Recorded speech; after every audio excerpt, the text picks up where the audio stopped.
The Tuatha Dé Danann, meaning tribe of the gods, are a supernatural race in Irish mythology. Some believe they're pre-Christian Gaelic deities.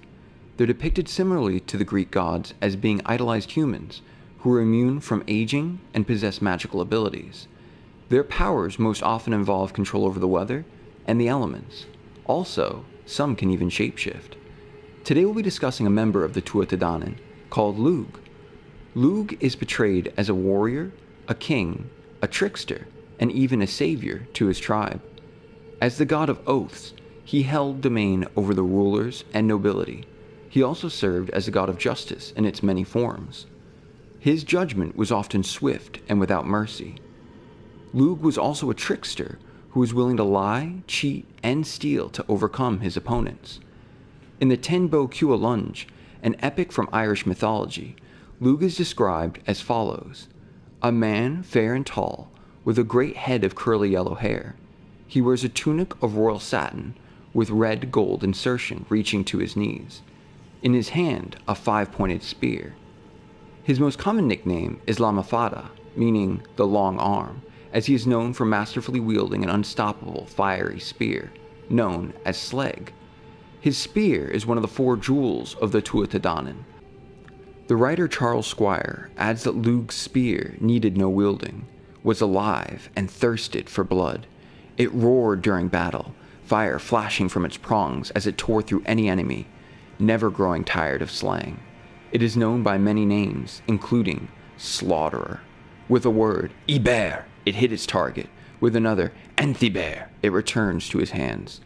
Tulchu, the goddess of fertility and sacrifice, was Lugh's foster mother. There is some debate as to who actually did raise him. Tulchu is the fertility, wilderness, and abundance of nature, known for her sacrifice of clearing a great forest for agriculture in the plains of Ireland, which killed her in the process due to exhaustion. The cycle of birth, death, and rebirth endures through her. Lunasa is a Gaelic festival which begins on August 1st, represents the beginning of harvesting season, named after Lugh, and was meant to honor Tulchu. An older form of the term Lunasa was Bron Throgan, which translates to the painful labor of childbirth. Now, let's bridge the connection to Elden Ring. In the lands between there lives a demi-god named Mohg, Lord of Blood.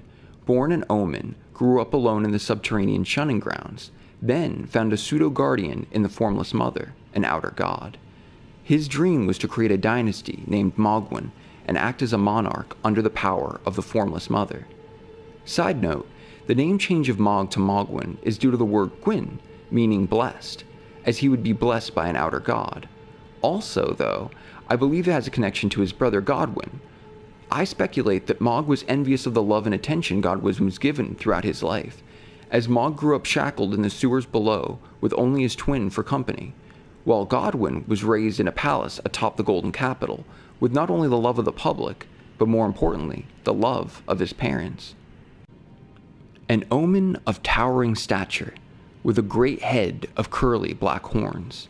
He wears the Lord of Blood's robe, a tunic of royal satin with gold insertions reaching to his feet, along with a red cloth draped around his shoulders. In his hand, a 3-pointed spear. Mohgwyn's sacred spear, Trident of Mohg, Lord of Blood, a sacred spear that will come to symbolize his dynasty. As well as serving as a weapon, it is an instrument of communion with an outer god, who bestows power upon those with accursed blood. The Mother of Truth desires a wound.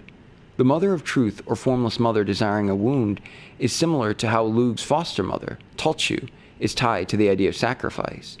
Speaking of which, on the Lord of Blood's exaltation talisman it reads, "Render up your offerings of blood to your Lord. Drench my consort's chamber. Slate his cocoon's thirst. His awakening shall herald the dawn of our dynasty." The talisman asks you for a sacrifice to feed Melikola and or the Formless Mother. The sacrifice reflects Tulchu's sacrifice for her people, and Melikola's birth reflects her associated power over fertility. Again, the Gaelic term once used for the first harvest period was the pain of childbirth. The crab apple, a red-colored fruit, is a symbol of Tulchu to represent her closeness to the harvest. The red symbol mirrors the color of blood, which is used to symbolize the Formless Mother. The harvest of apples is also mirroring the harvest of blood Mohg needs for his plan to come to fruition. Mohg, like Lugh, can be seen as a savior, as the Albinaurics are wandering the lands between, looking for a refuge to call home, and they seem to have found one near Mogwen's palace in the Sofria River. Albinaurics are looked down on by many of the factions, yet Mohg has accepted them into his ranks.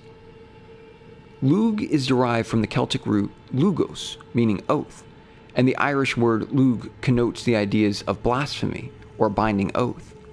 Mohg uses blood oath incantations when attacking, which utilize the element of fire, a blasphemous act during the age of the Erd Tree.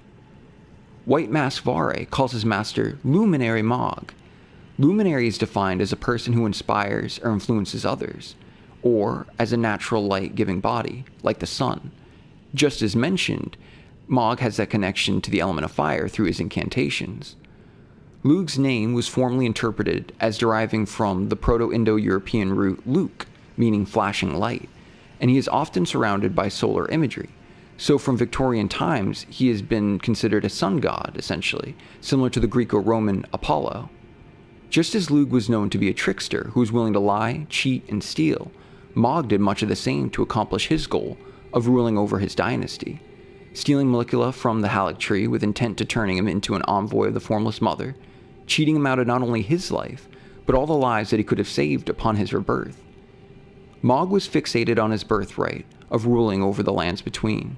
This, combined with childhood mistreatment and trauma, shaped him into a highly focused individual bent on completing his goal of the Mohgwyn dynasty through any means possible. Thank you so much for your time today. I hope you've learned something new, and I hope you've had an enjoyable time doing so. Hope you have a great day, and I'll see you soon.